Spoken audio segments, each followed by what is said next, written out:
Hello everyone, it's been a very long while since my last video. No real reason, just haven't felt like making one. So over the holidays I was given another art supply.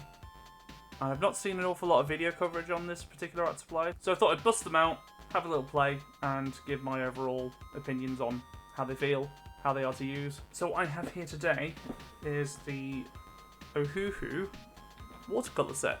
So I've dabbled with watercolours before, however, whenever I've used watercolours it's always come in a pan set. On this occasion, these come in these lovely little tubes like these. I've done some research on YouTube, and all I've seen really of these is people swatching them out. I haven't seen an awful lot of videos that show the paints in the context of an actual piece. So I thought I would do that today. And so upon my research, what I've actually gone ahead and done is I've actually bought an empty watercolour pan set, and I've gone ahead and squeezed these out into their own little half pans and made my own custom pan set using the watercolours. I've also already gone ahead and swatched them, just to save people the pain of watching me go through and swatch them, because that's nothing new. And here they are. They're all squirted into various pans, half pans.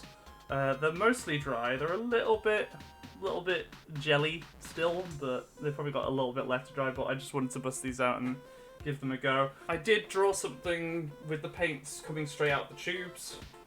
I did this piece for a friend of the bird character. That's my friend Ivy. And I love how this looks. There's a little bit of gouache there as well, just for some fine details, but it's mostly just with the Ohuhu watercolour paints. I was curious to see how they work from pans. That seems to be the general consensus with watercolours coming from tubes, is that it's worth squirting them into pans and making your own custom pan set. So here's what I've done. And so today I thought I'd do a full drawing and take you along with me on the process. As of lately, I've been in a Pokemon mood, mainly Gen 1. So I thought today I would pick a Gen 1 Pokemon and do a watercolour piece involving that Pokemon. So I hope you'll enjoy watching the process. Feel free to paint along with me with whatever you're doing. And let's just hang out and make some art together. Okay, so for this piece, I'm going to be using my Artisan watercolour sketchbook. It's got nice thick paper, absorbs the watercolour really nicely. As for the character of my choosing, I am going to go ahead and draw my favourite starter Pokemon in its fully evolved form, Charizard. Just taking a quick intermission to let you all know that this video is brought to you by my website. Head over to whattheflux.uk, where you can find more examples of my work, order commissions, and while you're there, why not check out the store for various goods such as clothing, art prints, badges, stickers, and greetings cards. Anything you order goes towards the channel and supports me so I can continue doing what I love, which is making all kinds of artwork and showcasing them in more videos. Thank you! So I had a slight mishap with the recording. I started sketching this piece, and then for some reason the recording just decided to stop, so it didn't capture any of the sketching process.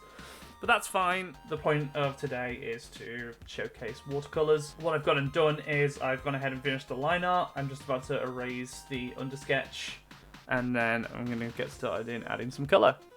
So let's go! So to start off with this piece, I just went in with a very light underpainting with a yellow, just to cover all the areas that I wanted to paint in an orangey reddish colour. I always like to get like a little undercoat going first. In hindsight, I probably should have added an underpainting to the wings, that same yellow colour, because I do end up going in later and adding like a yellowish tint as like a glow from the tail and stuff. But for this particular moment, I wasn't sure how I wanted to colour it, so I just left it as it was and then went in with the sort of bluish green colour afterwards. And so once I did the underpainting, I then went into the body and gave it that orangey colour. Again, pretty flat looking so far, and then colouring in the wings. And then it was just a case of building up the layers and letting stuff dry, and then going in with more saturated colours as I start adding in the shading and stuff. So the reason I picked Charizard is because one, the Charmander evolution line was my first choice way back in the day when it came to Gen 1 Pokemon. So I've always had a soft spot for Charizard and the evolution line. Also, I've been getting into rewatching the Pokemon anime, the original one. However, I found a Japanese version of it with English subtitles. So I've been watching that in its original form without the weird Americanization of the dialogue and stuff. And it's been great fun to watch. It's weirdly nostalgic, but it's also a new experience at the same time. When it came to doing the lighting, I wasn't really sure where my light source was going to be. I think originally I had it that the tail was kind of giving off the light source, but in the end I sort of had it sort of coming, the darker parts sort of more so coming from the middle and then sort of going outwards into a lighter area. So I'm just letting stuff dry and then going in with deeper tones and just trying to... I mean, for the most part, I'm just kind of winging it. Kind of just guessing where I want things to go.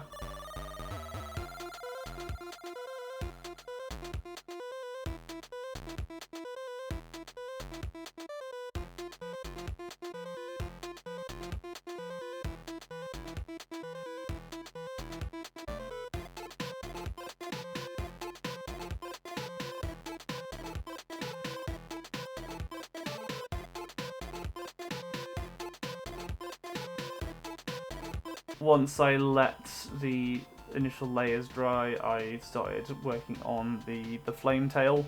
I actually practiced drawing flames on a different page in my sketchbook, just so I could kind of have more of an idea of how I wanted to execute it. And I think I found the key was definitely letting things dry.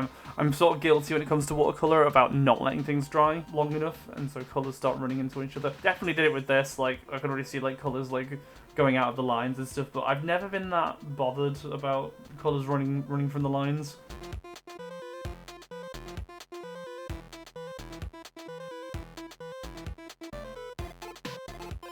So this is where the Ohuhu watercolours really start to show their strengths in that they are nice and vibrant, really colourful, which really helps that I'm drawing quite a colourful character as well. It doesn't look too muted, it doesn't look too runny or weak, I guess.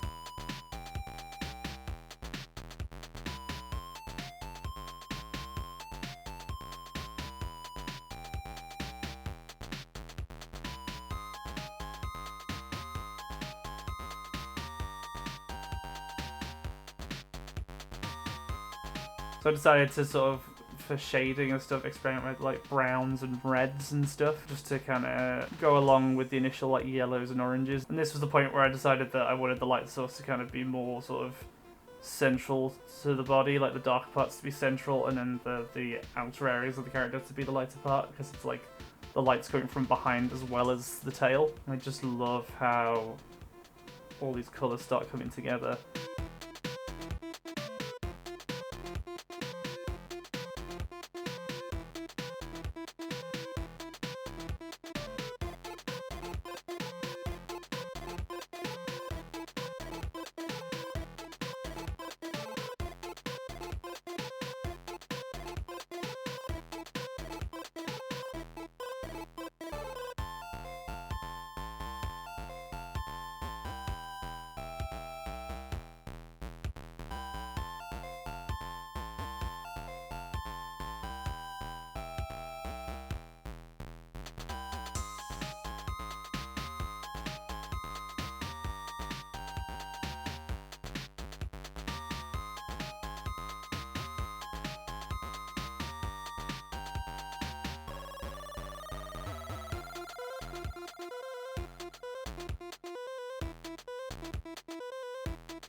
I wasn't really sure how to go about like colouring the wings. I was trying to give them more of like a kind of slightly translucent effect, make it slightly thinner so you can see like light coming through it. It's kind of tricky to figure out how to pull that off.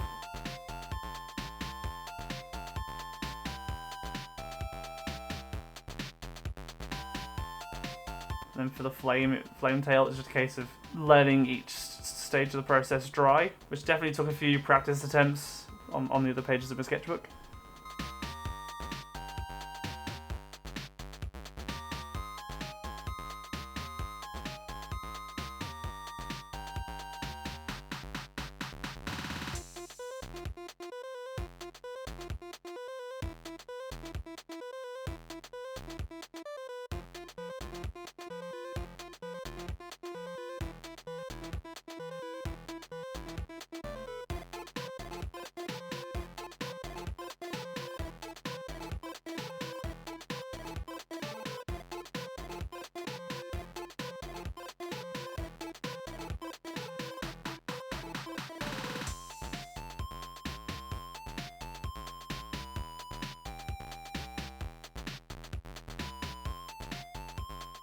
Quick little pause just to say if you're enjoying the video and the artwork that I'm making, be sure to give the video a like, and if you want to keep up to date with what I'm doing, be sure to subscribe and hit that notification bell. Thank you!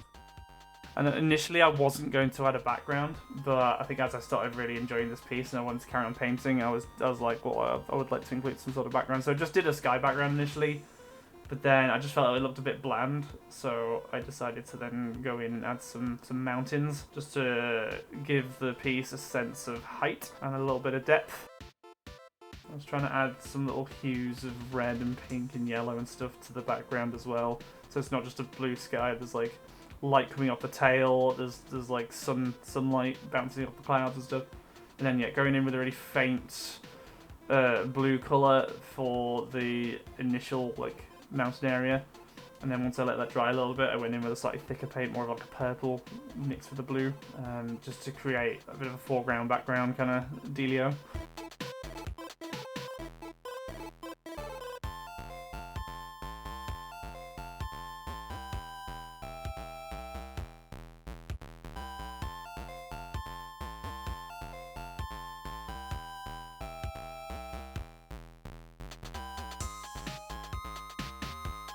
And it's just a case of being patient, letting it all dry, and then adding in some finer details for some more foreground mountains, or some mountains that are closer to the viewer. Definitely channeling some Bob Ross energy with the way I'm drawing the mountains. I'm generally just making it up as I go along. That's kind of what I was enjoying with this piece, just sort of, once I had the character down, I was just kind of going by feel.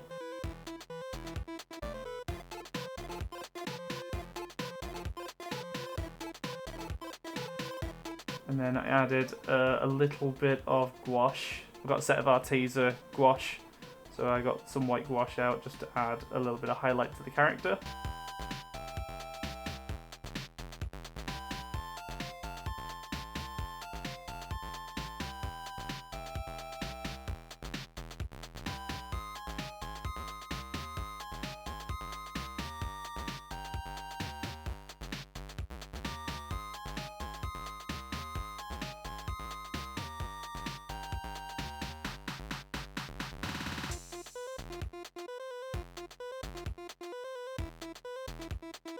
I ended up using that same gouache to give the mountains a nice little snowy glazing, using a flat brush to kind of just gently like smooth over the mountains.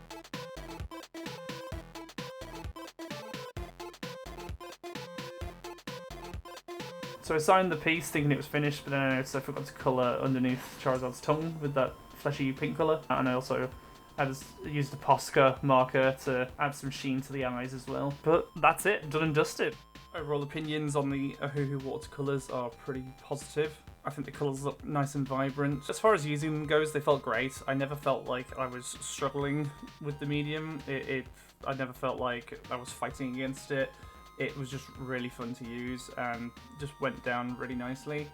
It almost feels a bit like a gouache in its consistency, but definitely behaves more like a watercolour when it's down on paper or canvas. I'm extremely happy with the outcome. I really like how my shading turned out. It almost looks similar to my alcohol marker colouring style, with just a little bit more expression, how the colours kind of blended and ran into each other. Not to toot my own horn, but I could almost see this as some sort of artwork on a Pokemon card. And honestly, it would be my ultimate dream to provide artwork for a card game like Pokemon. If anyone's listening that can make that happen, please hook me up. I would genuinely love to do that at some point. Until then, I'll just keep drawing fan art of my favourite characters and favourite monsters and whatnot. Thank you so much for watching. I hope you enjoyed watching the process as much as I enjoyed making this. Hit me up in the comments if you want to see more artwork like this, if you want to see me do some more traditional pieces. I'd definitely be down for doing that. Maybe some more Pokemon artwork. maybe Digimon, some other fan art pieces. I'd really appreciate it, it helps me out. And if you want to give me some extra support, I have plenty of goodies available on Patreon. So check out all the links below for information on that. As far as uploading to the channel goes, it's a little bit all over the place with my uploading schedule. I'm just kind of doing videos when I feel like doing them. I'm hoping to do that a bit more frequently at the moment because there's more like art supplies and more ideas that I want to try out, both digital and traditional. Until then, I will see you in the next one. Peace out. Bye!